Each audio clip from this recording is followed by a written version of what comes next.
This is Salvaged Patina. Salvaged Patina is an epic, epic color. And I will have to say, and I will go out and say, this has become my new favorite in distress. And that hasn't happened probably since Old Paper and Frayed Burlap were in the line, which has been for many, many years. And the thing about Salvaged Patina, it is this blue-green color. It just has this time-worn, I don't know, like this aesthetic of just an antique vintage vibe. And it is a beautiful, beautiful color. And I know many of you were asking for a yellow or a purple or a burgundy, and because you thought you knew where I was going, and I'll really get to that. But I'm telling you right now that when you see this color, you will also wonder, like I have, how have I really gotten through my distress world without it? Truth be told, Salvage Patina was actually the first color I was going to launch in the new colors, right? But it was such a favorite for me that I felt that if I did this first, that I don't think anything could compare to it. So I wanted to save it until I felt that the time was right. And honestly, with the other colors that we've launched with Speckled Egg and Crackling Campfire and Rustic Wilderness, and of course Kitsch Flamingo, the timing to me was perfect to say to Ranger, like, okay, I'm ready to go with this. Now, Salvage Patina, absolutely an amazing color. And I'm going to take you through to show you how it fits into things, what makes it look different. And that's the other thing about the new colors. When it comes to creating a color for distress at this point, I want it to do something different as well, which means as we change our substrate, I want it to do things. And I've actually planned a couple of demos for this color launch, which I don't normally do. But I think when you see it and you use it and you see some of the new techniques for it, you hopefully will be just as happy with it as I am. So let's talk about the products. Of course, all of these products are launched in the new color at the same time. So we have the Distress Ink Pad and Re-Inker, Distress Oxide Ink Pad and Re-Inker. We have the Spray Stain, which is a sprayable version of the ink, an oxide spray, a sprayable version of the oxide.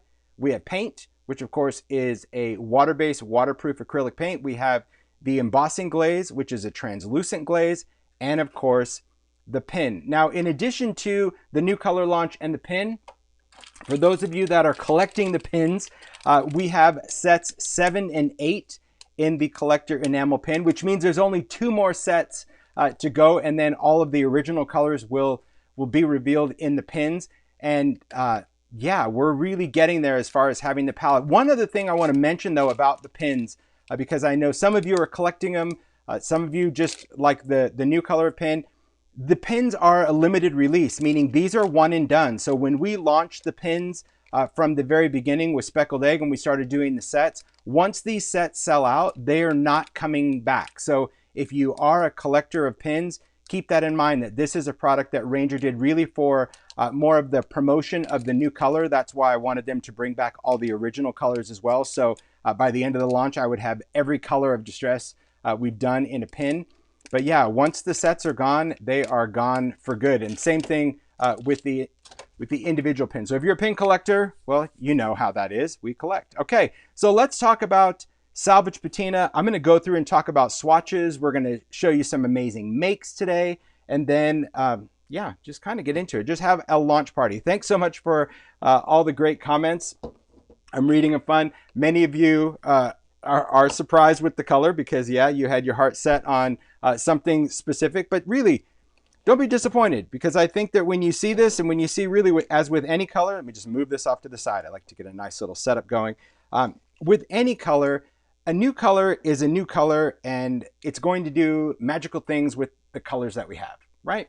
All right, so let's take it through Salvage Patina. And here's the thing that I want you to hopefully see in this live, and that is the fact that this color is pure magic. It's going to have a very magical vibe when I go through the swatches, but it also has a magic to it as far as where it lives in the palette.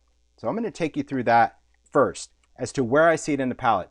Now, with all these new colors, I felt that the palette, the way I used to order the palette, right, the color order that I would put in for organization, I've changed the entire lineup now, because with the introduction of Speckled Egg and Kitsch and Rustic, and of course Salvage Patina and Crackling Campfire, it changed everything. And now I think each color actually has its own unique colorway. So I know Ranger has updated their color swatch on their website, so you can download the color chart if you're making those, and you'll see that I've definitely shuffled some things around because I feel that different colors, especially like Salvaged Patina, they take on different property depending on what they're next to, all right? So first, where I see it specifically in the palette. Salvaged Patina is really, the closest it's going to be is Peacock Feathers, but it's really nowhere near Peacock Feathers. It's its own color, so you can't really say it's a lighter version of this color because it isn't. Peacock Feathers is a very intense teal. It's very beautiful. And Salvaged Patina is just that. It is that patina color. If you've ever seen patina on something, you know that it's sometimes blue, it's sometimes green, it's sometimes turquoise. It just has this great chameleon property to it. So here I just wanted to show you how it compares with the Salvaged Patina, Peacock Feathers, and Evergreen Bough. And you can see that when you put it next to Evergreen Bough, this looks very blue. Like I see a lot more of that wonderful sea glass quality to Salvaged Patina, right? Beautiful. Oxide, because it's going to oxidize, right? These are the same colors, Salvaged Patina, Peacock Feathers, Evergreen Bough. But when this oxidizes and you get more of that white in there, it even becomes a paler blue, again, in comparison to Evergreen Bough. When you put it next to a green, I believe, for me, I see a lot more blue in Salvaged Patina, all right? But what if we put it next to something else? So here's Salvaged Patina and Peacock Feathers. Again, those are the two that are close. But then we take Mermaid Lagoon, which is kind of this very vibrant turquoise blue, if you will, very beautiful watercolor. But now when I put that blue in the mix, I notice a lot more green in Salvaged Patina. I'm seeing a lot more of that teal come out in Peacock Feathers as well. And the same holds true even in the oxide, right? So again, these are the same two colors from the last swatch, but when you put blue with it, you see more of that green property, which is quite unique. Now, these are the extremes, right? Comparing it to Mermaid Lagoon and comparing it to Evergreen Bough, that's showing you the extremes of how when it's next to a green, it looks more blue. When it's next to a blue, it looks more green. But what if the colors are super similar in your mind, where you're like, well, wait a minute, I bet it's like cracked pistachio. Oh, no, wait, I bet it's like tumbled glass because he said sea glass. Wrong and wrong. Salvaged Patina is Salvaged Patina. You can see that the color is completely unique and it's very stunning because when you see it next to that, well, okay, I see more of the blue. And when you see it next to that, you're like, whoa, now I see more of the green. And that to me is what I love about that lineup. And again, even in the oxide, it's really interesting because cracked pistachio is really in the palette is that beautiful minty green color, right? So pistachio color.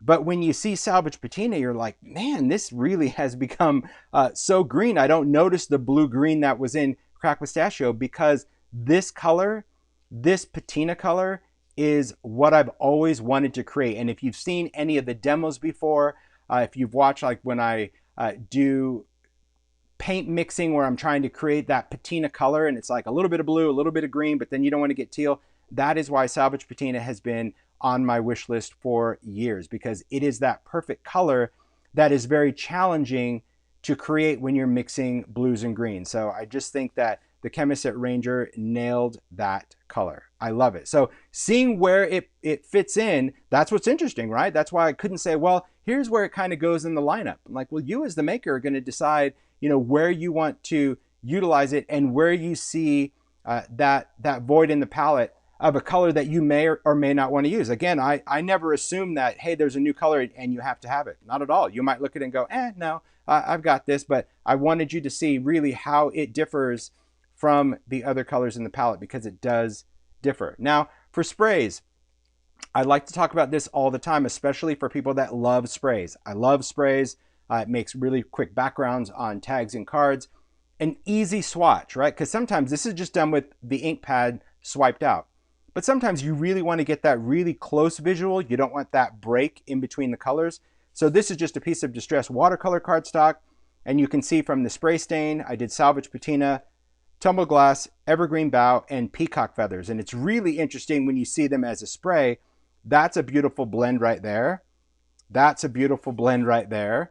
That's a beautiful blend. It's just really interesting how those colors all play nice, right? And then some. You're going to see in the makes how, my gosh, this color is going to go from the most soft, subtle, shabby chic look to the most intense grunge, where has this been all my life color, and everything in between. So I can't wait to share the makes with you as well. So those are kind of how I play around with swatching the color initially.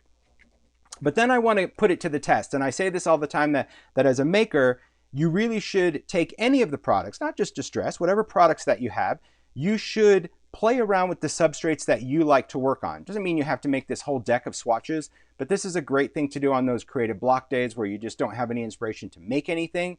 Take your products for a test drive, but use it on the substrates that you normally use. And the substrates I work with Distress watercolor cardstock, right? Distress watercolor cardstock is textured and smooth, but it's great for the colors. I also work on Distress mixed media heavy stock. This kind of has that little cream vibe to it, but it's really good for wet and dry techniques.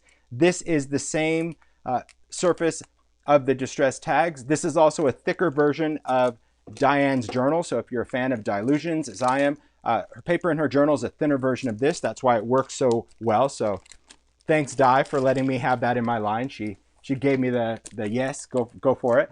You're going to see when it comes to blending now, I do most of my blends on the new white heavy stock. Why? Well, this paper seems to have a very smooth coating on it. It's a much thicker weight cardstock, but it's really nice because for blending, it doesn't seem to have the drag that watercolor paper has, and it's going to give me a truer color compared to mixed media. But I've done swatches for both, so you'll see that. And then you're also going to see today that I played around with the new craft heavy stock. Now, traditionally, I don't work with much craft, or in the past, I would say, not traditionally, historically, I haven't worked much with craft, because craft is, of course, that recycled paper. And usually with craft paper, it just sucks in your medium and it doesn't let you do anything with it. That all changed when we launched the craft heavy stock, because this stuff, as you can see in the back, and you can always reference the back, this is 130-pound craft. So this is even thicker than watercolor cardstock. And it's a great paper. You're going to see some of the cool things that I was playing around with last night as I was prepping for it, all right? So here we go. First off, I swatch on watercolor paper, right? Just want to see how my ink pads are going to play out. So I just smash the ink on a craft mat, spray it with water, and do the dip, dip, dip, dip, dry. And what's important about this technique, and why I do the dip and dry when it comes to any ink, is this is going to show you as a maker the true potential of your color, right? The thing about a translucent ink, right, your Distress ink, the dye, is that because it's translucent, as you build layers, you're going to create a more intense version of that color. Salvaged Patina could never be peacock feathers. You could never put it on so intense that it becomes a darker color.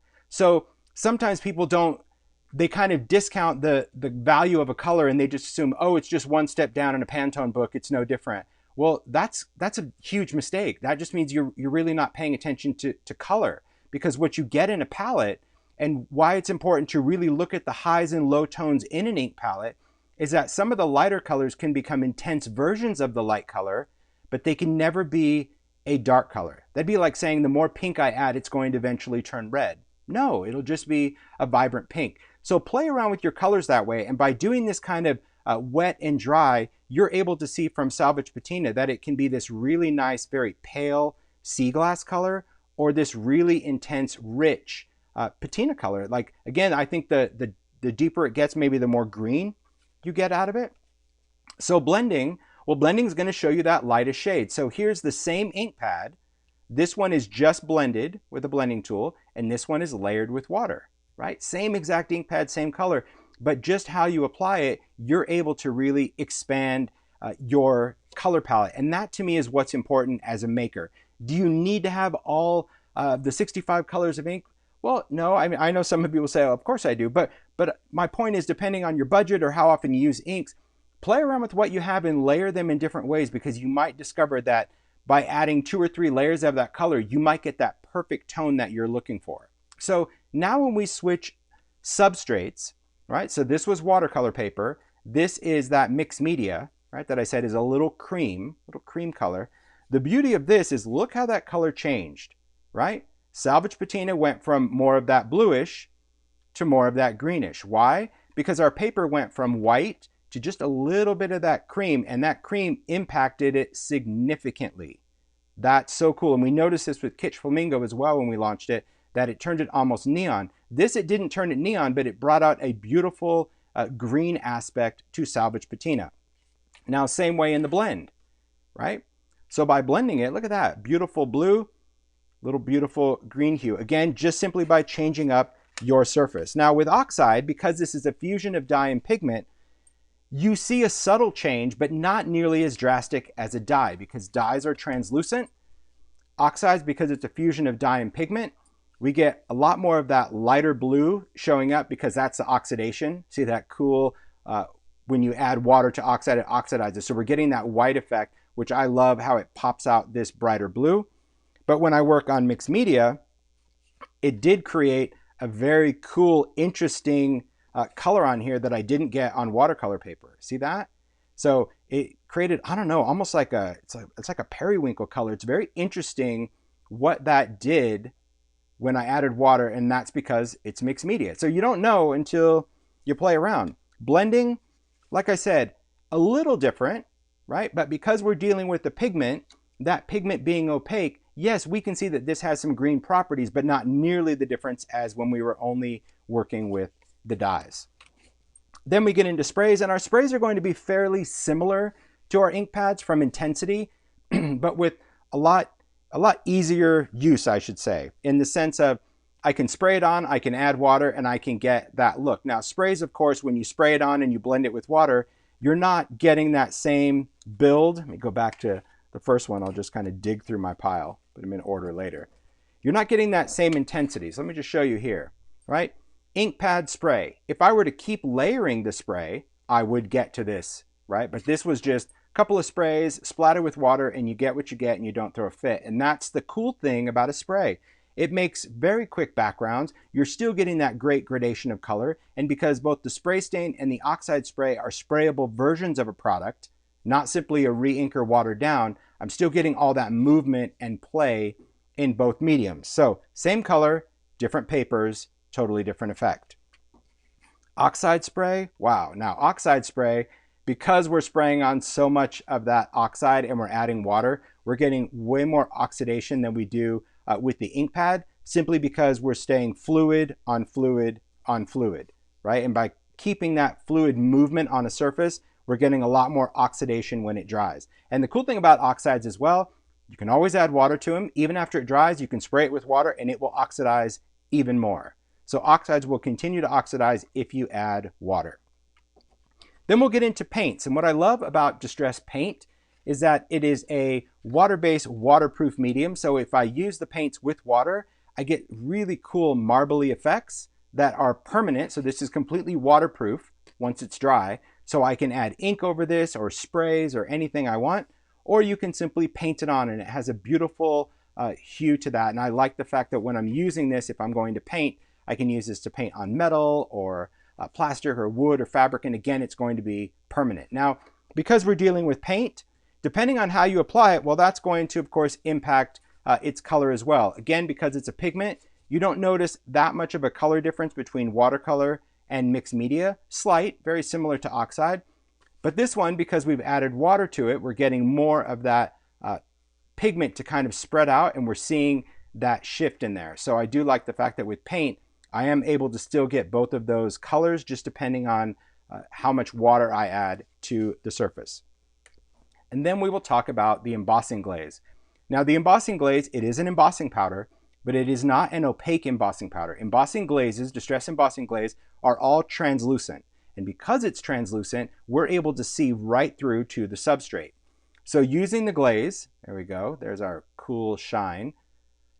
On two different substrates, this is the smooth, so this is the smooth white mixed media, or this is the smooth white heavy stock, and this one is mixed media. You can see that just that change, that subtle difference in paper, completely changes the glaze. And that's another thing. When you're working with your embossing glaze, you can use it just over paper, or you can use it over another ink color, right? So if I wanted this the Salvaged Patina to be, I don't know, a little bluer. Okay, well then I could ink the background maybe with tumbled glass, then emboss with Salvaged Patina, and it would be a bluer version of what I get. So that's another thing about the glazes. Although the palette is very limited right now, you could certainly go in and expand that simply by applying it over another color because they are translucent, okay? I just saw when you're working with these mediums, the substrate you work on is going to be super, super interesting. And that's what brought me to kind of my next thing when I was playing around last night. I was playing around with these mediums and it's like, okay, I've used these all the time, but I want to go to craft because there's something about Salvaged Patina over brown, whether that's going to be Rusty Hinge or Vintage Photo or anything. So I'm like, let me see what happens on craft. All right.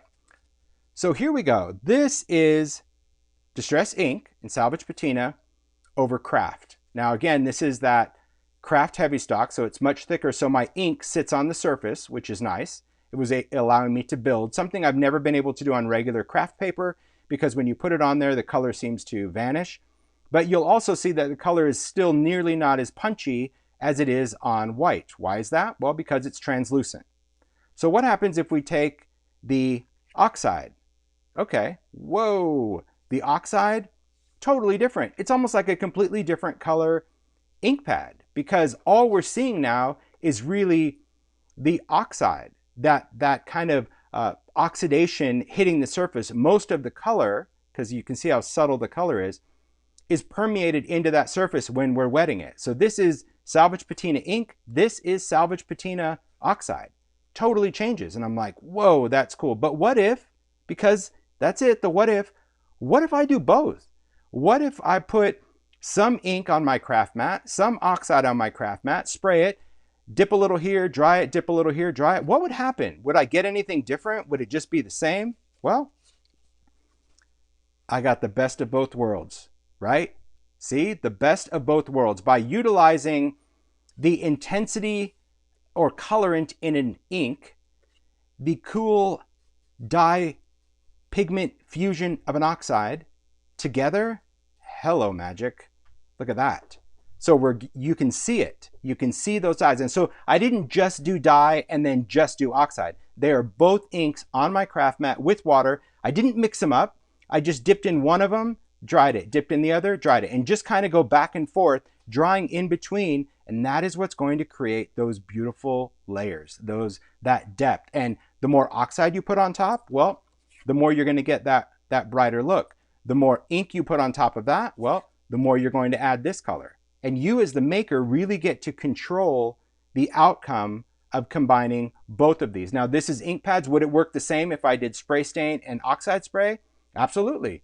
If you sprayed both of these on a mat or on a substrate and let them work, you would get this same effect, just in a more fluid vibe, all right? So then I was like, okay, well, how is paint gonna work? Well, paint, of course, worked great. It worked just like it did on mixed media. It had a nice opaque coverage. But then I was super curious. I was curious about this one because it's translucent. And I know so many people want to use this on black. It won't show up. It's translucent, right? You can't see it on something black. But I wanted to see how dark could I go, because these colors seem to sit up on this craft heavy stock. What would the glaze do? And what the glaze did astounded me. And I say that really because I'm blown away. There's no ink on this at all. This is simply, well, ink other than there's no color ink, I should say. So this is using clear embossing ink. I just took the Distress embossing ink dabber, just did that, swiped it over craft paper, went and put the glaze over the top of it, heat embossed it, and then something happened. Like some areas just became translucent. Other areas actually took on a patina. It was just the craziest thing. And I thought, okay, well, maybe I just overheat that area, or maybe I put more ink in that area. So I tried it again, and I tried it again, and I tried it again, just to make sure like it wasn't just, happenstance, where it was just like, okay, I've had this, and it was this, and it was this, and different circumstances make things happen. Well, for this, it happens like this every single time.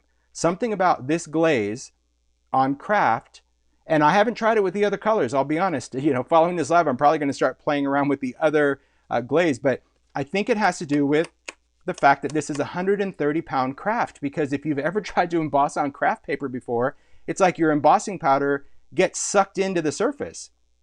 And this, you can see, stayed right on the top. So that is cool. And I can't wait to show a technique that I did that inspired this. I was creating well into the night last night, as I normally do. As I normally do before a live. I picked that up. I'm like, how did you? Yeah, he's like, what did you, is it, and I'm like, oh man, it's very, very cool. All right. So that's the thing to understand about even how I work. The mind of a maker is I really only prep for any of my lives the night before, because it's like, as excited as you are, like a kid on Christmas morning, I'm the same excitement. I can't wait to share. So let's get into just some different things about this. And then I think what I want to do is I want to share the makes, and then I'll do the demo at the end, because I'd really like to share the makes of the color. And then if you guys want to see how these work, I've got some embossing ones. I even have like a metallic one, like eroded metallic. I saw many of you are like, how would this look on copper? Well, you're about to see at the end, okay?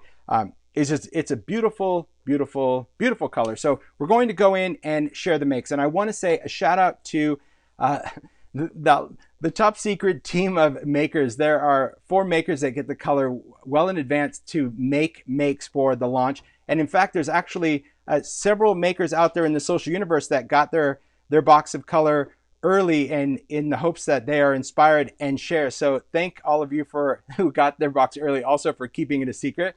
But the makers, shout out to Stacy Hutchinson and Paula Cheney, Zoe Hillman, and Sharon Brandon. They're the 4 makers that create this. And the reason I've kind of limited the release to those 4 is to me, those are 4 makers that I know have a very unique style that have agreed to work under such pressure, because honestly, they have days to make for the new color. Days, you guys. So a shout out to them for creating these simply in days for a color that they didn't know what the color was before they got it either. So they get the same element of surprise as far as what is it? Well, you'll see when you get it, and then you need to make something for it. So Stacy created this. It's a cool vignette box. And I want to share that. I'm just going to, yeah, I think that's fine. You guys don't mind. That's just soft focus. So don't pay attention to the ink pads. Pay attention to what's close on the screen. So this, I love how Stacy used Salvaged Patina, and her note says that she was going to create more of these for other colors. And she kind of created this little swatch box, if you will, as far as like the color, and then different colors that she wanted to create with using that new color. And she did that in so many different ways and created this really cool stitched kind of color wheel with all the different backgrounds that she played with. What a clever use of backgrounds, right? To be able to take that, cut it up, and just create that for inspiration. So she says she's going to make boxes like this for all the colors. She's got it labeled Salvaged Patina, just to display in her studio, because not only do you appreciate the color, but you're inspired by the make. But I love that. I love all the little detail. Very shabby. See, Stacy has a very shabby chic approach to using the color, and that's what I love. It's shabby vintage. So for those of you that are looking at the color and go, how would that look with creams and whites, and is it going to be too intense? No, you can see that it's really beautiful, and how it pairs with other colors, quite honestly. Okay, beautiful. I love that. Then Paula creates the ideology vintage, the vintage of how do we use that color in a vintage make as an accent, right? And she's done that really with every color, and Salvaged Patina, of course, no different. Magic. So you can see back here some beautiful backgrounds that she's created with different colors of ink, paired it up with worn wallpaper. There's a paper doll, the optical lens. I love these new, they're so cute, the little mini marquees. But here you can see the wood panel and how she utilized that Salvaged Patina on that etc. as well. And she's got a great trick for applying this paint and collage medium to that vignette to really create an effect. But that's the thing to also remember about colors, right? When you're working with a color, it doesn't have to be the be-all end-all of your make. It certainly can. That's the beauty of it. You can be inspired by a color so much that it is your make. But the importance of having a palette, because people go, do we really need more colors? Well, no, not necessarily. But if you're using certain aesthetics or a certain style, and you always want to have that perfect little touch of color, well, that's what's great about that. So you can see here that patina under there, stamped over the top, utilize it on a die cut. So I love seeing this color as an accent, right? So you've got that shabby you've got vintage collage, and then of course you think, well, how is it going to be if you cross over to the dark side? Well, Zoe Hillman, like, she's the one that it's like, okay, I need the color with brown, and she's like, no problem there, because our love for grunge. But when you see how this color plays, and you're going to see in her makes the variety of how this Salvaged Patina comes to life depending on your grunge choice, is quite astounding. So take a look at this card, and I think it's so cool because if you love brown, as I do, having this Salvaged Patina now is a beautiful complement to a background, to a frame, and look at the detail of just stitching all of those layers together, right? Very cool use for your products, whether, and this is oxide spray, but you can do so many different things. Your die cuts. Take a look at this perspective butterfly die cut, and that's amazing, amazing grunge texture. But there again, it's using Salvaged Patina with brown. Now, by pairing it this way, it's not nearly as electric as it was on this card, right? And that's the cool thing about a new color, especially Salvaged Patina, is that you get a completely different effect of depending on what you pair it with, right? If you have a little bit of that crackling campfire in there or some different browns, but just that grunge, it fits right in. And it's important to show you these different styles because you're going to also see how Salvaged Patina could be used in the most clean and colorful, vibrant way. But when you pair Salvaged Patina with any kind of metallic vibe, it is a great accent, whether it's over crackle or whether it's paired next to a metallic or whether it's just used to alter any of your embellishments. And I think that's just so cool. Don't rain on my parade. I love it. But a very cool way to see that, yes, even if you're grunge, right, and you love the look of grunge, what you put it with is going to bring a different property out of Salvaged Patina color, right? So cool. Love seeing it used all those different ways. But then, of course, Sharon. Now, my request for Sharon is always like, go bold with the color. And she has so many different cards to share. So I'm going to pull each one in just to show some great ways to use Salvaged Patina and what you pair this with. So the cards, you can see the Salvaged Patina on this wonderful Feathered Friends die cut. Of course, that background using some citron, rustic, adding a little glaze to the background. It's beautiful. It really, really pops for that color. Something that you wouldn't get with tumbled glass. It would be too light. Cracked pistachio, as we've seen, is green, and peacock feathers too dark. So it's a really nice complement for those brighter, vivid, even springtime cards. And so far you've seen vintage, but take a look at just how amazing and vibrant it is for springtime. I love that background, that intertwined 3D folder, and look at how Salvaged Patina just brings that colorized bloom so beautiful on a card. Very nice, cool look. And what's nice about this color, right? So she's paired it on a brown background, a white background, but even incorporating it with other colors. So this is Rupert, the colorized dragon, but I love how this color totally changed on top of that yellow background and with the orange, right? I really see a lot of blue in there. And I love how he just becomes a very cool, cute, beautiful dragon, right? I love that. I love that she put a little coffee cup in his hand.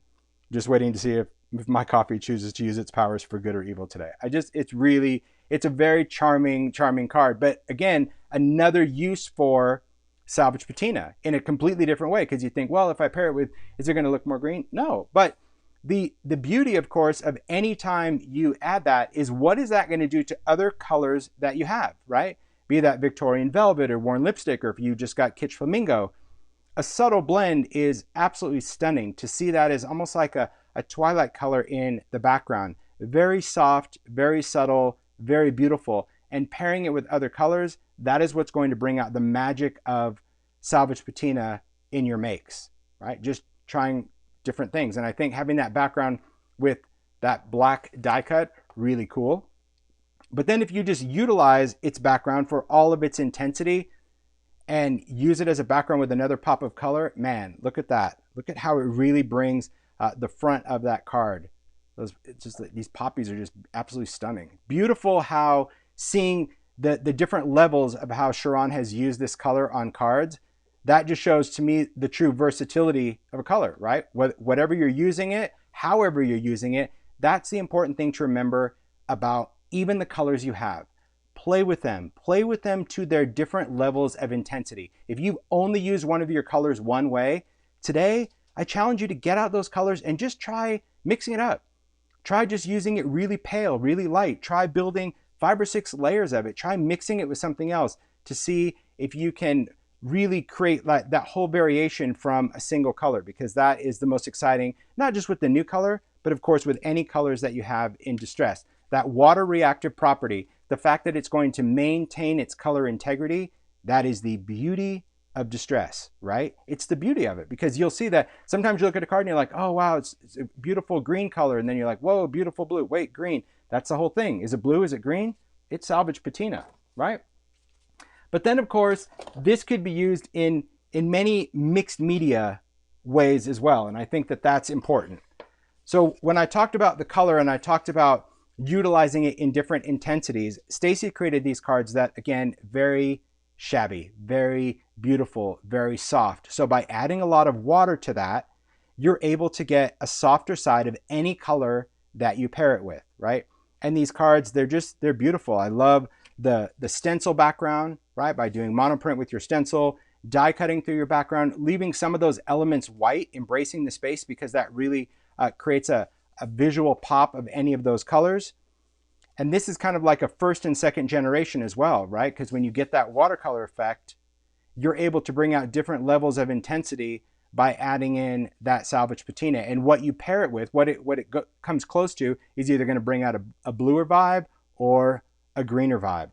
So cool. And this is one of those things, I've talked about that a lot, that when you create something, you create a card and maybe you have your tools out, die cut a bunch of things, die cut a bunch of pieces, right? Create a bunch of different backgrounds, because then when you create cards, you can use the same ingredients, but by putting them down differently, you create an entirely different idea, different concept. And I love that. They're beautiful, right? Great, shabby chic. But this really kind of went into more of a mixed media aspect. So here Paula created this vignette tray, mixed media, and this is bold and vibrant for Paula. I love it. I love seeing the background. Now these makers, many of them are going to be sharing tutorials on their specific secrets. So, you know, they did share with little notes on the back. So I know that these makers are watching the live. So a shout out to all of them. Be sure to follow them on social media. I'll be posting photos of all these makes on my blog today following the live. So you'll be able to see them. And as they create tutorials or posts, we'll try to link them from the blog as well. But here's just showing a great collage, right? Using that vignette tray, doing some collage paper as your background, but then just having that nice bold splash of salvaged patina across the entire surface, but then adding some surprising colors, right? Paula's got a trick to get some oxide spray to sit on top of paint and not rub off, which is cool. There's also, you can see, I'll just kind of tip that, where she's used the embossing glaze on that die cut. Really helps kind of make those wings a little bit more substantial as a piece of cardstock, but a great mixed media use, that it can simply be that splash of color, but also with a vintage vibe.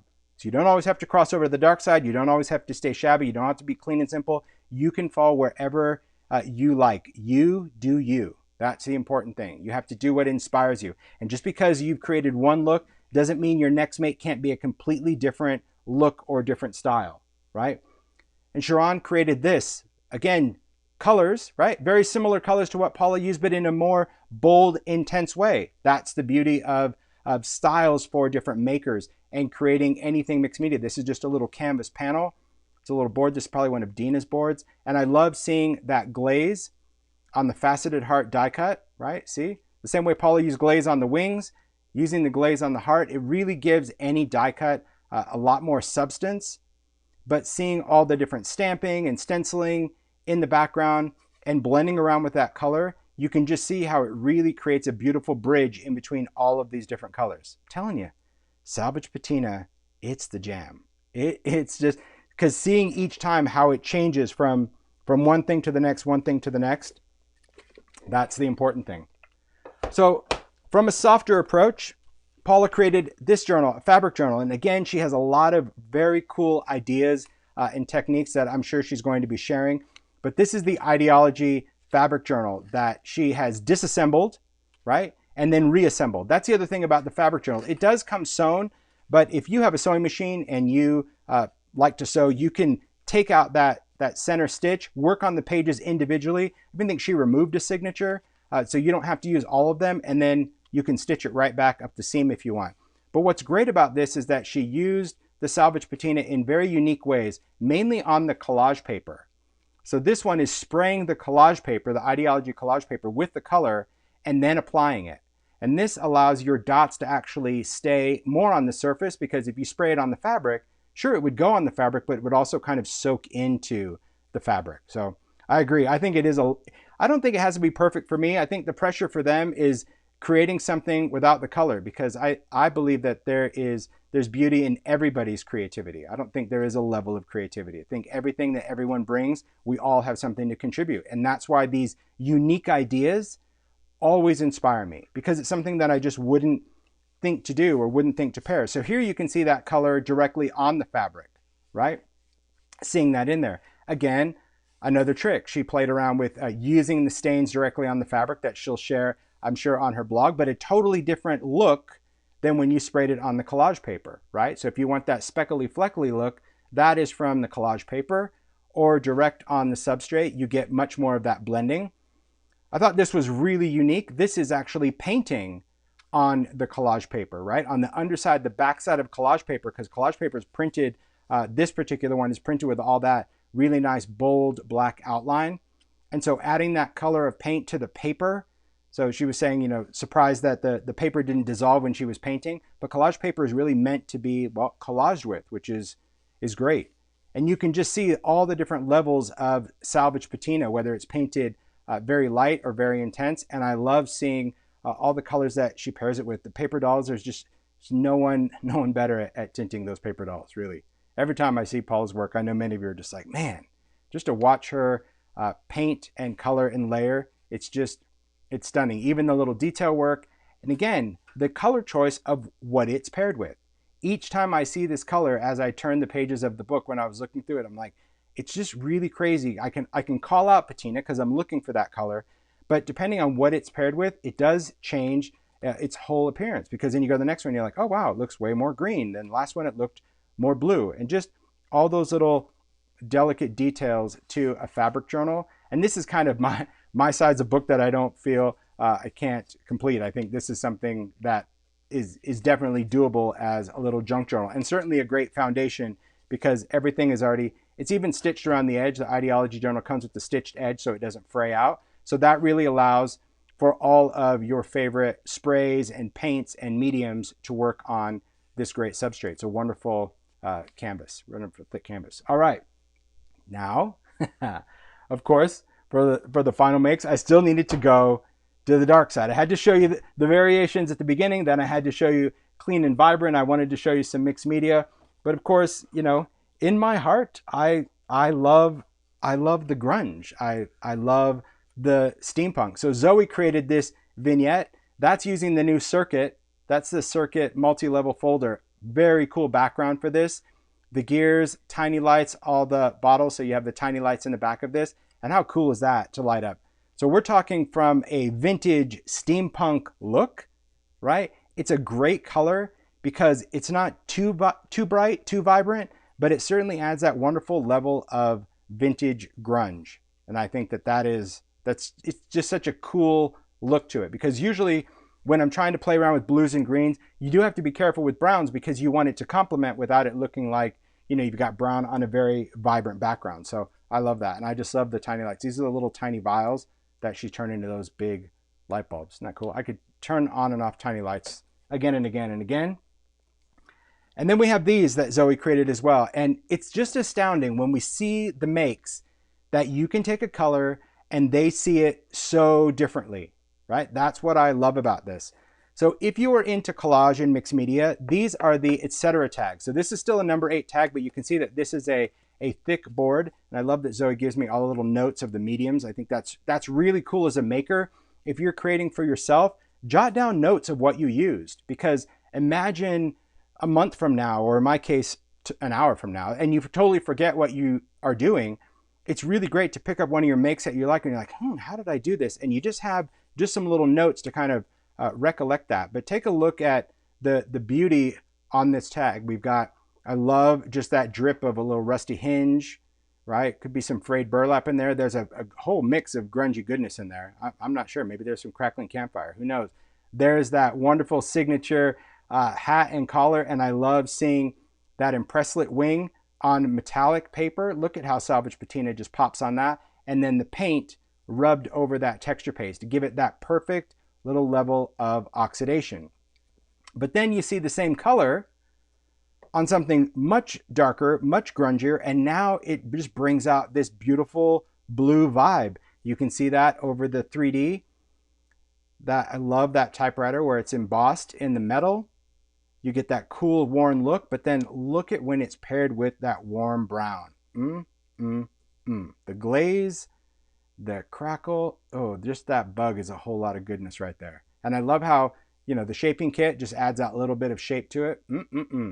Entomology for the win. Really, really good, right? But again, that color, two different levels of grunge. And that's the important thing to remember as a maker, is that you really have the ability to play around with this. And many of you have been asking about, well, how does it look on metallics? And that's the thing. You saw that Zoe used a lot of the silvers, right? So putting that over a silver card or over silver foil, you can use that and you see more of that blue. Stacy created this with some like bronze and copper and also some gold. This is just cardstock. This is the Ideology craft stock. But if you look at that, look at how beautiful that is on the metallic as well. And that's what I think. And what's crazy, these makers did not talk to each other. Like Zoe didn't say, at least I don't think they did, you know, hey, I'm going to do silver metal. Okay, I'll do golden. Like it just shows up and it's like, it's so harmonious that each of them just have their unique approach to a color. And I love this charming little vignette box that Stacy created with that little dry brushing of that Salvaged Patina on the different levels of metallic. So whether you're doing coppers or gold, it's just a beautiful shabby. And this, of course, is paper as well. But by adding that Salvaged Patina over the metallic, man, just stunning, isn't it? So good. I love that. Then Sharon created a card using metallic. Again, using texture paste, some embossing powder to create that beautiful gold. But look at how that color just changes. That Salvaged Patina has an entirely different life because it's going from that blue into yellow into orange, and you get that wonderful gradient of that bright blue into some green, into some yellow, into some orange, and then of course that gold ties it all together. So far you're seeing that it just works with all the different levels of metallic, right? Whether it's gold, whether it's copper and bronze, or whether it's silver metallic. Just, it's so cool. Then the last make is this wonderful vignette that Paula created, and again, using Salvaged Patina on many different elements. That's the thing. So Paula's assignment always for a new color is utilizing it with Ideology, because Ideology has so many different trinkets and findings that are not just paper. And I always am fascinated by how this color can transform any of those embellishments. So here you see the finish on the vignettes with that distress crackle paste. Look at how that crackle just pops over the top of it. Seeing that little Salvaged Patina on some of the hardware. Seeing the Salvaged Patina on the bouquet. So these are Ideology flowers that are inkable. They're white flowers that will take any colors of any ink in there. I love how she found certain colors of ephemera that really bring out that color. That's another great challenge that she always has to face. This is another very cool idea, and this is using the Ideology ball chain. You know, just that silver ball chain, gluing it onto the edge of the box and paint over it, and it just looks like vintage beadboard. So this is metallic chain that is carefully glued to the edge of the box and then painted, but it has just a great effect to it. And then take a look at the toadstools. Look at the top of those toadstools with Salvaged Patina. A perfect little color to kind of tone down that brown grunge that you have. I just think it's really great. And because the grunge is so strong, it's still going to show through there. And I love how she just painted the tops. Again, pairing it with some ephemera that ties everything together. And then even finding things like, look at that wonderful little quote flare with the dog and how it fits inside the tiny pocket watch from Ideology. But so many little trinkets and embellishments. But again, that's the whole thing, that color can become an accent that ties together a lot of other elements or ephemera that you might have in your collection. Beautiful make. So again, a shout out to those makers, man. Paula, Stacy, Zoe, Sharon, you guys just rocked it in your own unique way. So bravo to you guys, because that is always the challenge, to just kind of stay true to who they are, but at the same time they are kind of given that assignment that they have to kind of stay in their lane, you know, for at least this live, because I love to show you the variety or versatility of a color. All right, so we're going to get into the demo, but before I get into the demo, I just want to talk about the two colors that seem to be, I don't know, the top of everyone's request list. Like we were just kind of, we found it quite humorous that people were like, oh, I know what he's going to do next. It's going to be a yellow. It's going to be a purple. Okay, well, Yellow it was and purple. They were the most asked for. Correct. It was neither, and I'm not sure if it was asked because people wanted them or guessing because. I think people were trying to figure out your pattern. That's kind of what I think. It's like the colors, I've already decided the colors. So Pattern? What pattern? So right, so the colors have already been selected. So it's already a done deal. But this is one of the things that I want to say to any of you that have distress, that are looking for that specific thing, because some of you, when you left your comments, were very specific in what you wanted. You're like, I want a creamy, buttery yellow, or I want a Merlot purple with a splash of Cabernet. I mean, they were incredibly specific in what you're going for. So what I want to remind you of is, if you own any re-inkers for distress, right? Ranger sells DIY distress pads. Now these distress ink pads, they're empty, right? This is just a dry felt. We also have the DIY oxide. The only difference is the case. The inside is exactly the same, okay? But the benefit of a DIY is, sure, you may have seen videos in the past where you can create your own rainbow pads, your own blends from a DIY, because you can take your re-inkers, you can create stripes, and the colors don't migrate together. So they will maintain their color integrity, okay? But so you can always create your rainbow. But if you wanted a specific color, so let's say you wanted that was more of a buttery yellow, so maybe squeezed lemonade is too bright of a yellow and scattered straw is a little too dirty, but together, beautiful butter, right? So if you're going to do that, you can create a butter blend by just placing those colors on your ink pad and spreading them out. Now, if you do that, you're going to want to put that color, each color, on the entire surface, because like if you just put a color and put like one line of a different one, you've seen from the rainbow, it's going to stay there. So you want to just drizzle it on both colors and blend it. And then you could add another little drizzle of one color versus the other, and it will go into the pad. As long as the pad has ink, once the pad has ink, you can add a color anywhere and it will migrate, okay? The only time it stays separate is when you apply it to a dry pad. That's when it creates the barrier. So that's the thing to remember, that you can create that buttery look, or maybe you want that wine color. So you can take a little seedless preserves, which is kind of a reddish purple. You have wilted violet, that's a little truer. You can throw in a little aged mahogany, and you can create that perfect vintage year of whatever wine color you're looking for. Now, that's not to say the color won't ever come, but if there is that specific of a request in your imagination, you should be creating it. And there are the tools to do it. And that's the fun thing. You can create the most amazing custom blend. That's the whole idea of creating these custom blended ink pads. And once you make your ink pad, so once you had that perfect color that you swiped on the paper, then you take your ink pad, you rub it over the label, wipe it off, because this paper is designed to be inked, so you can make your own inkable label. So just something to keep in mind when you're working with these colors and you're like, man, I want this specific thing. Well, if it's not there, you always have the ability to do it. Okay, so let's get into the demo. Thanks, you guys. I love seeing that. Love it, love it. Okay, here we go. I'm gonna bring this in. Need my media mat in place, always. How are we doing, Mario? Doing good. Good? Okay. I'm just trying to follow the comments. You guys, It's going so fast, really.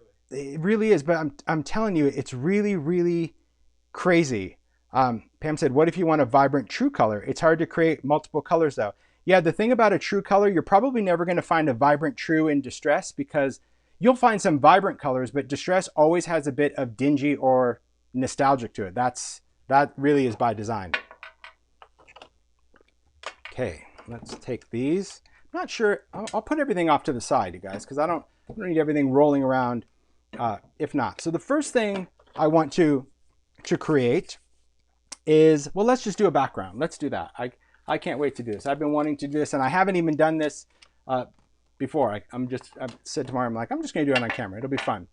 So what we're going to do is we're going to do a technique I call eroded metallic, and some of you may have seen it. Some of you may have tried it. Some of you may love it like I do, but I can't wait to see that with Salvaged Patina. So what I'm going to do, I'm not going to start with an embossed tag. Let's start with a plain tag. I'll take this guy. You can work on whatever substrate you want. I'm going to work on a mixed media tag. I like these because, again, they're thicker weight than an office tag, right? And they're also not as yellow, so that's what I love about them. And of course, wet and dry, that's the beauty of these distress tags. Yeah, I would love them in, boxes of 100, but I'll be okay with this pack because there's 20 tags in there. All right, so here's what we're going to do. The whole idea of eroded metallic is we're going to create a very eroded coppery background using some distress paint. This is antique bronze. I'm also going to top it with a couple of different shades of brown distress ink. I've got gathered twigs and ground espresso over here. I've got some ink tools, a brush, but first we need to put down our base color. Now, usually when I've demoed this technique, I've always tried to create that perfect patina color. Again, for those of you that have seen it, it was like, okay, I needed to add blue and green and all sorts of things. But for this one, this is really about adding a base color of a patina. And you could still mix it. You could take Salvaged Patina and put it with other things. But this one is just going to be our base layer of Salvaged Patina. So I'm going to shake this up because you always want to shake the distress paints.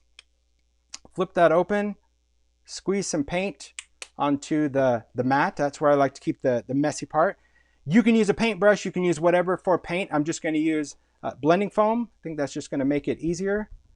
And I'm just going to first just kind of stamp that down. And the reason I'm pouncing my paint on here with a tool is just like I said at the very beginning, how you apply this layer, this color, is what's also going to determine the intensity of that particular color. Now for this technique, we need a solid base of this color, meaning I still see some of the tag exposed.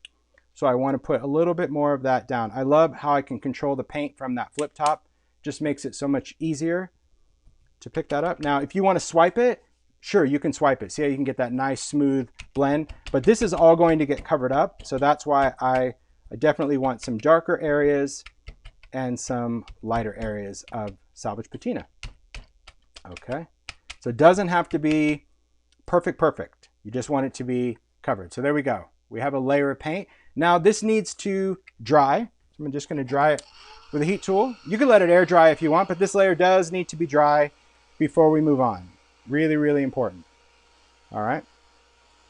There we go. Good. All right, so far so good.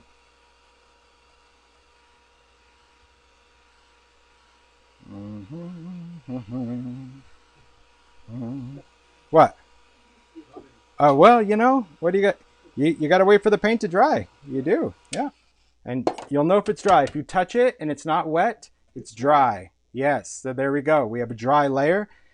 Now the next thing I'm going to do, I like to kind of work in a little clean environment. So just with a dry paper towel, I'm just going to clean off. So that's why on the media mat, if I'm doing anything messy, paint, glue, work here, and then I have a clean space to assemble. Or if I need to work in the middle, I'll show you another thing that you can do that I find pretty easy. Thing about blending foam and paint, you can tear these off and you can wash the foam, soap and water, squeeze them out, let them dry, and you can use them again and again and again and again. Okay, so we have our base layer of Salvaged Patina. Next, I'm going to do a top layer of metallic. And to do this, I need to get this paint on as quick as possible. So doing that little dab with the blending tool, it's going to pose some challenges because I'm not going to get enough paint down fast, right? So I'm going to go in with a brush. Now I'm going to use a collage brush. You can use a paint brush if you want, doesn't matter. But just remember, once we start this technique, it is go time. So you don't have a time to put more paint down or to have a small little brush and get everything perfect. You got to go. And this is a technique that for those of you that have tried it, you know that it just takes a little practice, and once you do it, you're good to go. So I'm going to take this is just a piece of deli paper, right? I often get this. You can get it at Costco or sometimes even the dollar store. But sometimes if I want a work area that I can just work on, I'll just use that because I think that that makes it much easier, much quicker. So I'm going to shake this paint. I've got my brush handy. The next thing I need to have ready is water. Okay, you're going to see the importance of water for this particular technique. I like to have the distress sprayer, something that's going to provide a significant amount of water. You can also take a little bowl or a little dish of water and dip your fingers in for this part of the technique as well. Okay, so we're going to shake it up. Mix, mix, mix, mix, mix. I'm going to flip this open. Pretty generous with my paint. Okay, might even want a little bit more. A little paint chunk went off. Okay, ready to go? So what I'm going to do is this. I'm going to take this. I'm going to apply a very quick, very generous amount of metallic paint. And while the paint is wet, I'm going to add water. All right, so here we go. We're just going to load this brush up.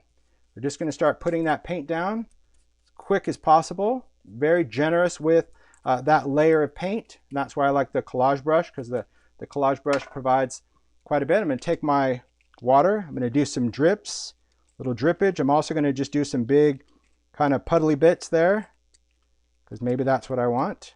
So you'll notice that I'm not misting. I'm not doing that motion. I'm really dripping this on. And here's what we have. We have a very drippy, you can see the water over the paint. And then what I want to do is I'm going to dry this just slightly. And all I'm doing with that heat tool is I'm trying to dry the layer of paint not touched by water. So I'm not trying to dry the water. Then I'm going to take something porous. In this case, it is a Viva paper towel. You want something porous without much texture because your texture will transfer. I'm going to place this down, smooth that down over the tag, and then I'm going to immediately peel this off. Look at that. Because if you don't immediately peel this off, this will become fused to this.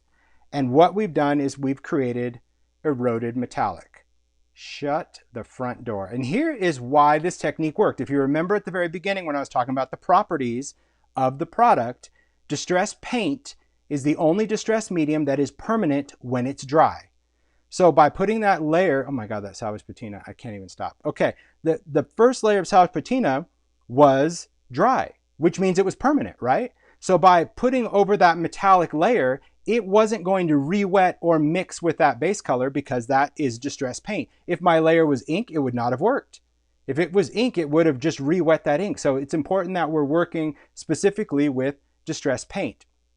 Then when I put the metallic on, it was important that I got the water on while that paint was wet.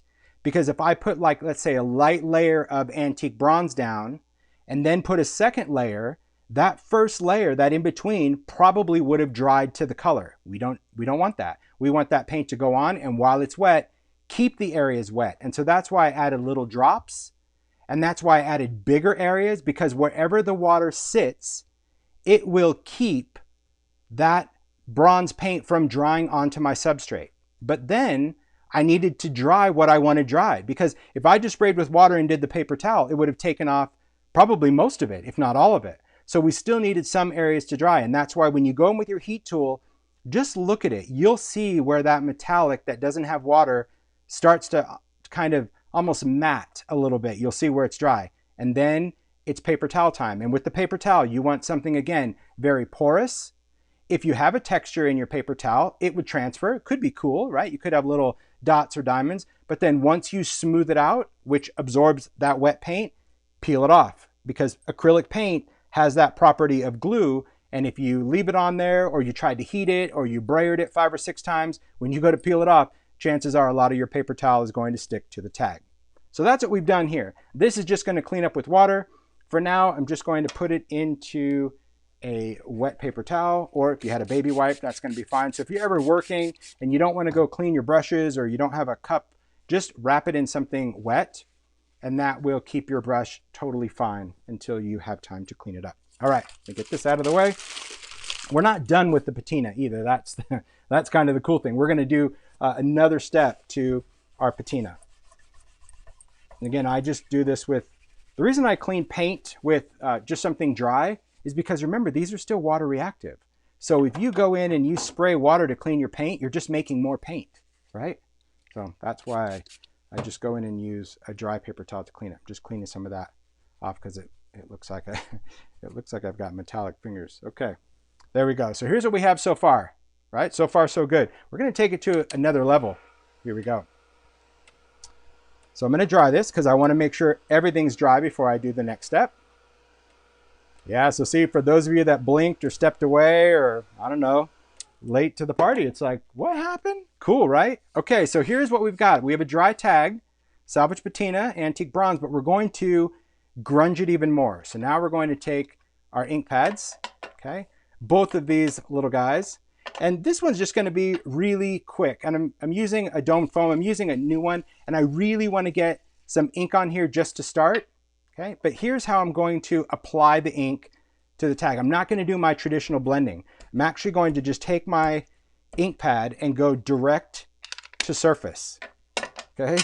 But I still want ink on a foam only because it was new. If your foam is not new, then you don't need to do the inking bit. But what I'm going to do now is I just want to mix that ink. So I use two different colors of brown because one is going to be a warm brown and one is a cool brown. That's simply by choice, okay? Because on my background, well, you'll see in just a second when I hold it up. I love the dome foams because it does allow me also to really squish in some color.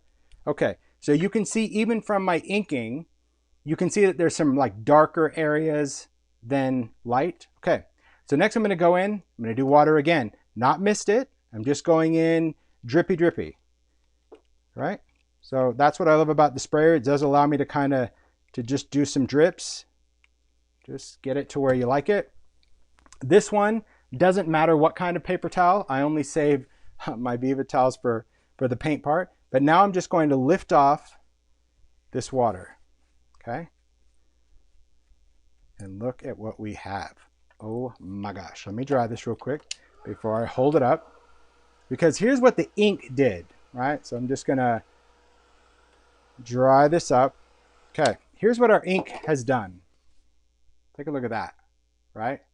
So what the ink did is it took all the area that's normally one color and it made some areas dark and some light. Now, if I went back and added more water over this ground espresso area, would I be able to take that off? Yes, I would, right? So, you know, you could go back and let's say, oh, I want that to be brighter. So see, I'm just dripping water in that one spot just to prove my point. I can take this off and see how I'm able to lift off that color. So that's the beauty of that next layer, is that you can go in and control the tone of your patina. I think it's really, really beautiful. And I like this, anything that you can go in and add paint to and anything that can dry. I mean, you can do this technique really over plastic and wood, and you can do this over metal. I've even tried it over fabric, but I like to put a layer of collage medium down first because I think that it makes it a little bit easier.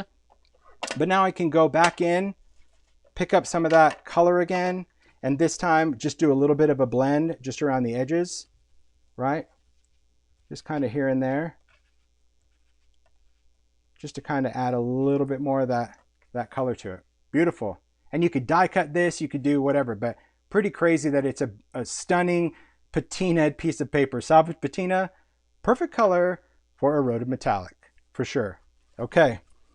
Next, we're going to move on to another medium. And really all I'm showing you is just a few techniques of some of my favorites. We're not going into kind of a full-blown distress demo. There's many of you kind of followed along. Last month, we did the entire month of that. But I want to show how we can take certain elements and really alter them and transform them. And for this one, we're going to work with Distress Embossing Glaze. So I'm going to take a couple of other colors. So I've got the new Kitsch Flamingo. I also have some peeled paint. And we're going to take Salvaged Patina, right? So we're going to take these three colors. And what we're going to do is we're going to take just a paper embellishment. It just doesn't have to be this, but if you have any kind of paper die cut or you have an embossing folder that you want to use, I want to just share how we can work with the glaze. So this is the detail of the impresslet, right? So that is just embossed white cardstock. So this is that white heavy stock. So it's 130 pounds, so it has a nice weight to it. And we're going to transform this into this, okay? Take a look at that beautiful vintage patinaed shabby chic frame. Hard to believe that a piece of paper can become something so amazing, and all you need is some glaze and some embossing ink and a heat tool and a crayon. No, you'll need a few things, but here we go. So we're going to start first with this. That is an impresslet that I've already cut, and the impresslet, of course, cuts and embosses in one pass, which is great. You're going to want some embossing ink. Now I'm going to work with the Distress Embossing Dabber because I like working with the dabber. You do you. If you have an ink pad, Versamark, whatever you're going to do, you do you. If you have embossing pens, so like we have the Distress Embossing pens, I would suggest, because this comes with a brush tip and a bullet tip, if you're going to use the pen for this, use the brush, because believe it or not, we're going to ink the entire thing at one time, right? So even though we're using different colors, we're not inking one little spot at a time. We're going to do the whole deal, right? Then you're going to want a distressed crayon. Now, of course, my favorite, Walnut Stain. So I do love this crayon. I'm not sure if Ranger sells any of the crayons open stock anymore because the crayons are really only going into sets now, but you might be able to, if you find any walnut stains, my advice is to pick a few extra because it's the perfect brown for this technique, okay?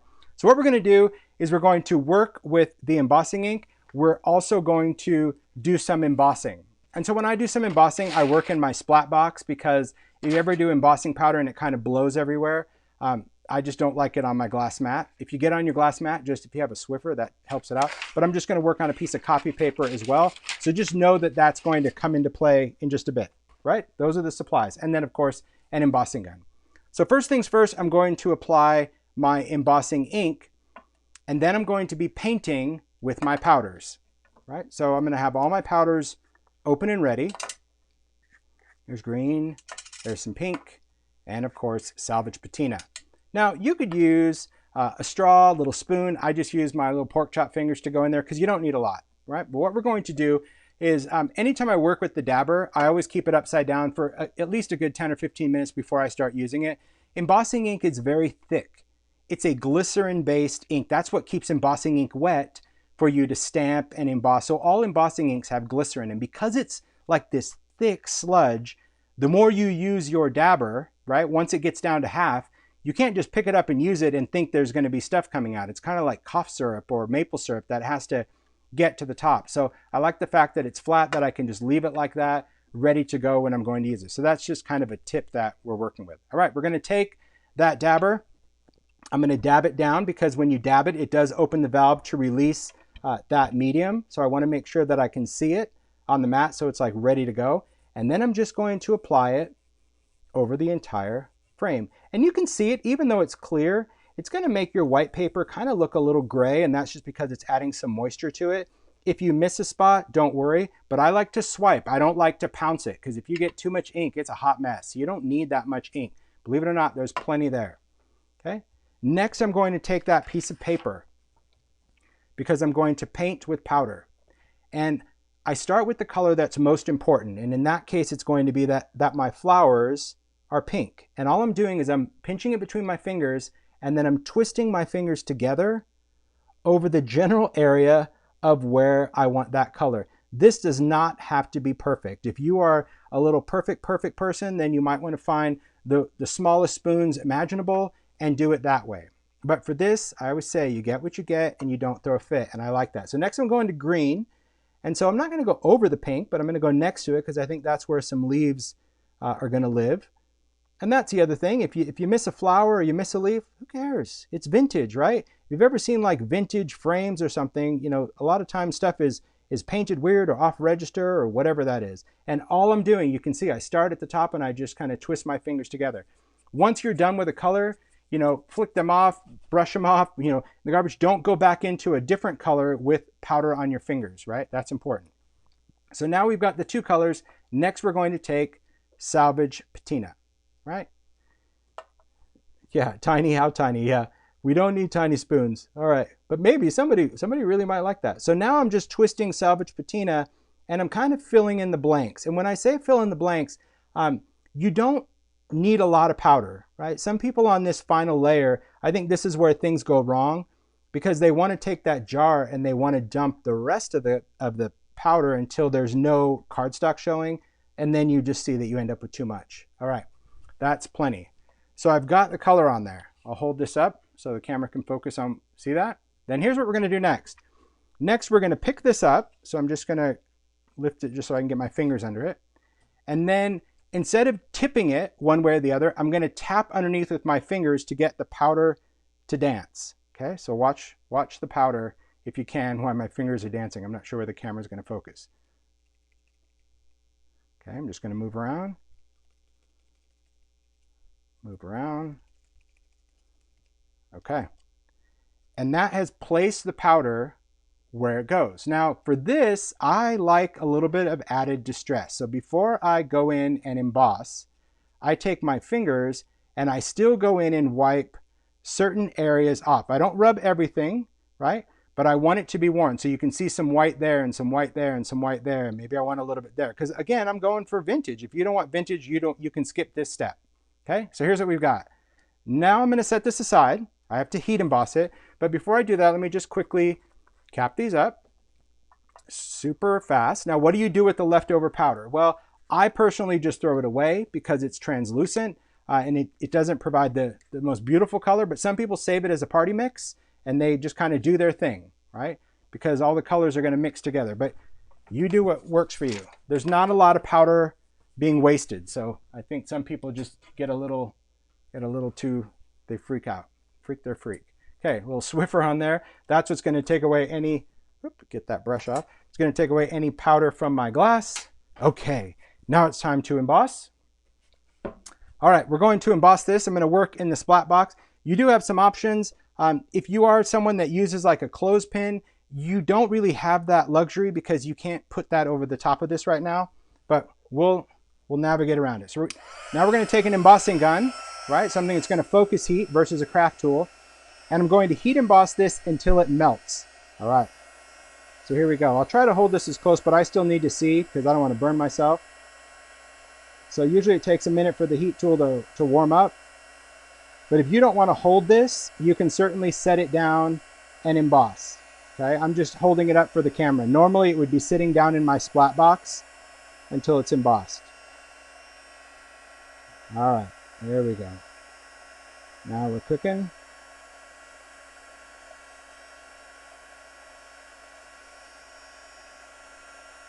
All right, I'm going to put it down the box. You guys get the gist because I need to really focus the heat and get this done. Beautiful, beautiful. Once your heat tool hits that temperature, your embossing glaze or even your embossing powder should start melting fairly quickly. And you just follow along. Okay, you don't need to get all squirrely with your heat tool. Some people do. You know, some people think that they need to move it around, and that's what makes your thing kind of jump around, right? All right, so let's see what we have here. Let's just make sure that this is embossed. Okay, so all I'm going to do is I'm just going to hold it up and see if I have shine everywhere. Can you guys see that shine? Okay, I'm just going to look to see if there's any place that doesn't have shine. That would be dull. Nope. Everything looks nice and glazed. Yep. Okay. So this is what we have. And at this point, you could be done, right? If you like that, you could look at that and go, "Oh, that's beautiful. That's done. That's the color I want. That, you know, that's shabby chic perfection." Totally. You could do that. But we're about to take it from this to this. And to do that, we're going to work with a distressed crayon. Distressed crayon is a water reactive pigment. You turn it kind of like a lipstick. It's a thick, heavy kind of medium. Ink doesn't really give you the same effect. Paint, of course, would cover the glaze because we just saw that paint is waterproof. So I'm just going to scribble some of that on. While that crayon is on there, I'm going to take my finger and I'm going to work this color in, okay? Because the crayons have smudgeability, but the crayon's also dry. So if you just do a whole big scribble and then go back and try to smudge, you could be smudge challenged because the medium is going to already dry. Doesn't mean it won't come off when we wet it. It just makes smudging a little bit more challenging. So apply, smudge, apply, smudge. Look at that. So easy. So easy. Could you use a blending brush? Yes. Could you use another tool for smudging? Yes. And so what I do at this point is once I have my color smudged, I'm going to go back and just add some darker smudges here and there, right? So as any true good grunge lover would want, you want that little spot of magic, right? That little that little bit of patina that's just grungier than the others, that's ultimately what I'm doing. So I'm just taking that crayon and doing just that. All right. Now this is a water-based medium, completely water reactive. It is never permanent. The crayons are never permanent. So what I'm going to do, just going to spray a paper towel, one that's going to take it right off my fingers so it doesn't stain or anything like ink. That's why fingers really are the best tool for this. And then I'm also going to get my fingers wet, you know, on that paper towel.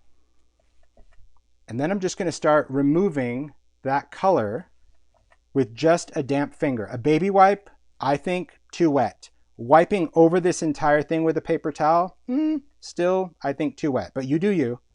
But if you can just keep going in, and you want to not only wet your finger, but you want to keep your finger clean, because that's the idea, is we want to lift this off.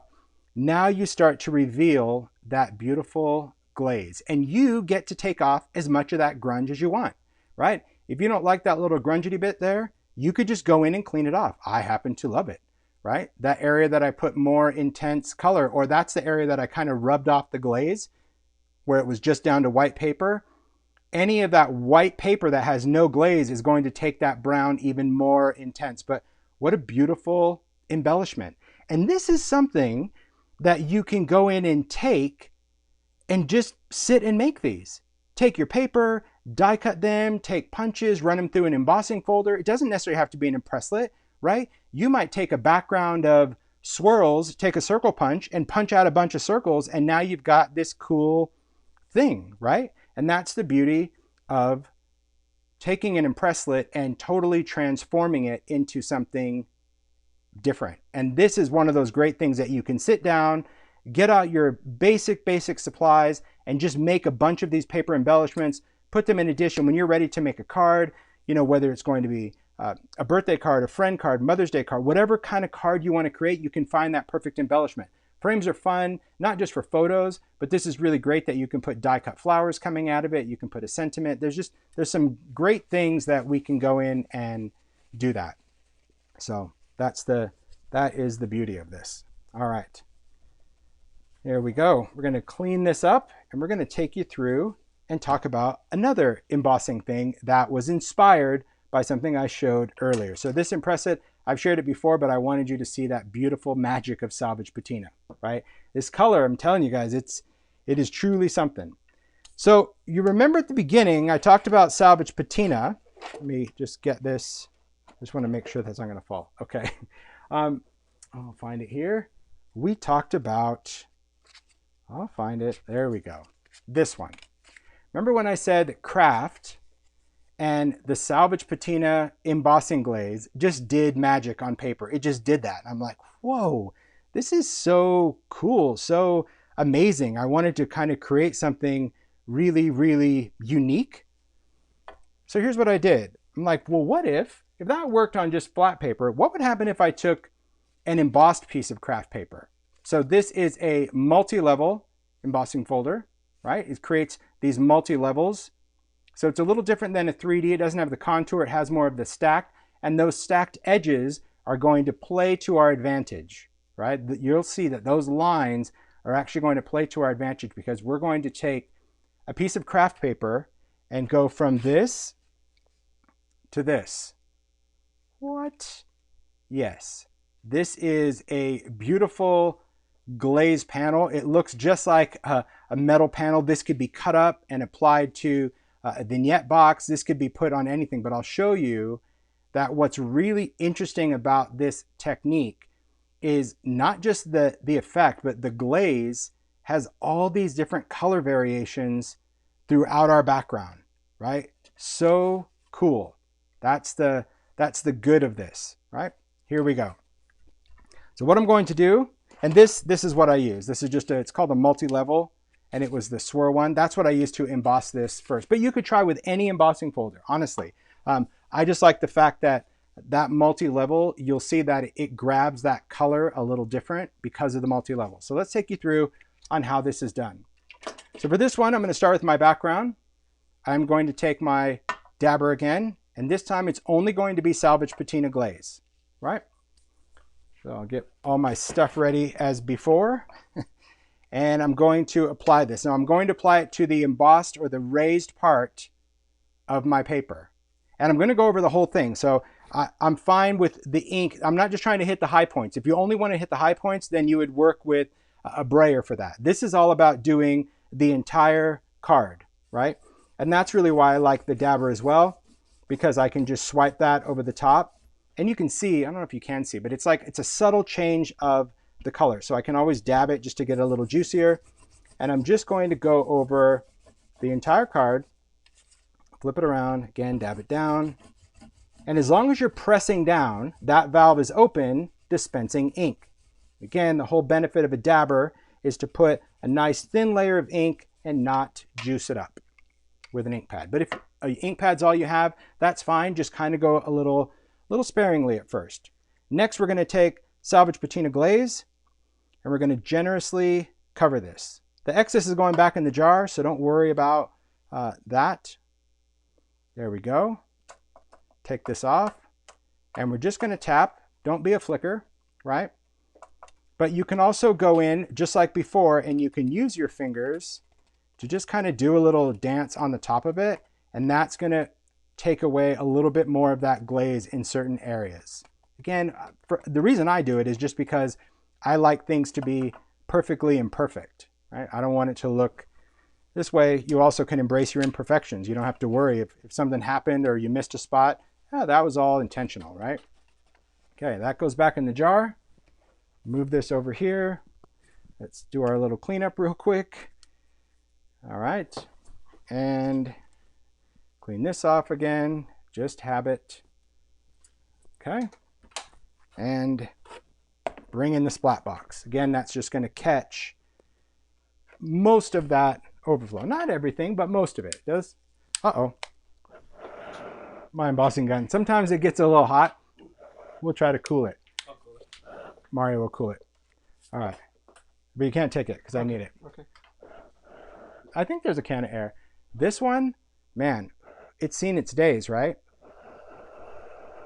Yeah, you can hear me blowing into the end of the embossing gun. I just have to cool it down.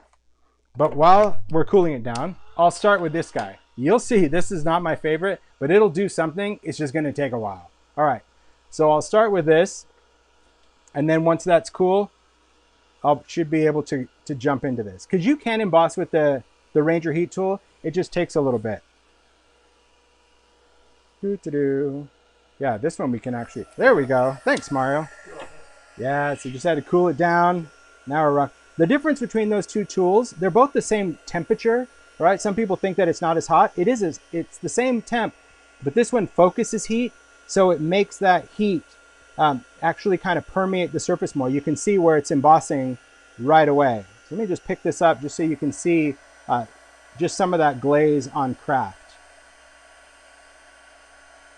All right, so we're going in, heating up this color.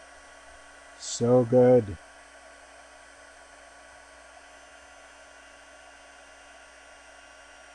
All right. So because it is translucent, that's why we're seeing a lot of that brown. But as it sits there, I don't know if you guys can see you see those little bits of like light blues and greens that it just shows up? I don't know why, but I love it. Okay. Again, I'm embossing. And if you hold up your paper, if you have the ability to hold it up, it does emboss paper faster because you're heating through the substrate. But really, if not, leave it in your, normally I'll just kind of do it down here in the splat box so it just splatters off any of that excess powder. Okay, embossing, almost done. And I'll show you before we do kind of that next step. But you can see that really cool, a little bit right there. All right, are we embossed? Let me just make sure. Shiny, shiny, shiny. A little bit in the middle. Shiny, okay. There we go. So here's what we've got so far. We've got that wonderful color, but take a look at what this did on just the craft. See how you can still see some like weird greens and blues, like patina just on craft, which is, it's quite surprising because you wouldn't think that that would be the case, but it did. That's what it does, which I think is very, very cool. All right, so now that we're finished with embossing, we're going to go in and just going to add some color. This time though, I'm switching crayons. I'm going to go into tumbled glass. Now, do I wish that we had Salvaged Patina crayon right now? Yes, but that's not going to happen right now. We need to have, I think, 2 more colors before we see a crayon set. But I'm good with tumbled glass because it's going to give me a little contrast. Now, could this be cracked pistachio or any other color you want? Yes, but I will tell you that the light capped crayons have more white pigment in them because they're lighter colors, because this is a pigment medium. And so it's going to give you much more of a luminous effect than, say, Mermaid Lagoon or Peacock Feathers that are a darker colored cap. So my advice for this technique, whether that is a pink or a blue or a yellow or a purple, choose one that's got a light cap because it's going to have more white pigment that's going to give you this effect versus a regular darker color, okay? So we're going to take that crayon, just going to pick that up, and this time I'm just going to kind of follow a lot of the designs, right? So I'm not just scribbling lines back and forth, and I'm just going to take that color and just using my finger, just smudge it around, right? So I'm not trying, you'll see that I'm not trying to like evenly blend everything. You don't. You want to have some high points and some low points and follow the pattern, because what we're doing is we're really pushing some of that pigment into that embossed design this time. That's really the goal for this. And I find that by taking your crayon and your finger and following the design, whatever that is, this happens to be a flourish, but you know, maybe it's a gear or something like that, you're just going to land some of that thicker color into your design a little bit more. You can always go back and add more crayon. That's the cool thing about this technique. So don't think, oh, if I don't apply enough the first time, I'm done. No, you can go back. All right. So we're just adding that crayon. Good. Moving that around.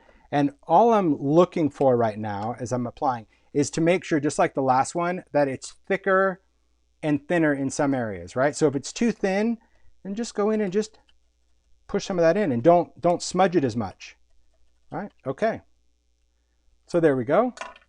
Next, I'll take a paper towel again.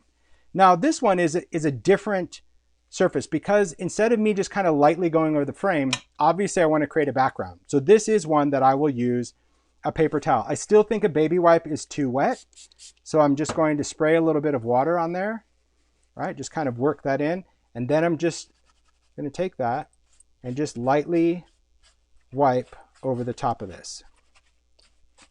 Okay. So simple.